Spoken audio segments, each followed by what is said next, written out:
So the common denominator is police reform is not a set of projects. It's not going to happen fast. So when I see fast change in policing, like what we saw in Georgia after the election of Saakashvili, or what followed shortly after Euromaidan as well in Ukraine, that we saw a creation of an entirely new police force, really beautiful people, very well dressed, and so on.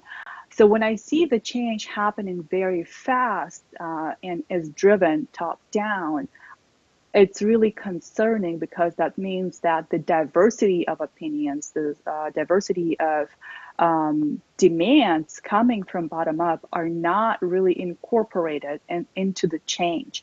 Real deep police change in policing is slow, it's chaotic, and has many different competing voices that need to come with a consensus. So in coming back to Ukraine, what we saw was there was a strong opposition to the way policing was conducted. Those voices were extremely loud after Euromaidan.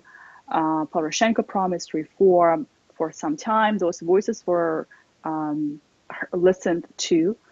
But then the efforts to reform police were hijacked by Interior Ministry, the leadership, with the help of Georgian experts who became Ukrainian citizens. And it became, again, a top-down initiative. And a lot of the expertise that exists in the civil society community was sort of pushed aside, marginalized.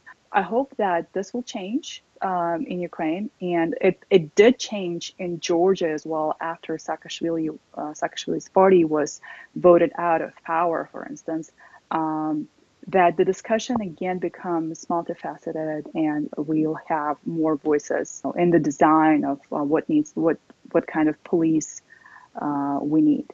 And we saw similar developments in Kyrgyzstan as well after the regime change in 2010. There was again a vibrant discussion and some elements of very slow but deep change in how police relate to the society.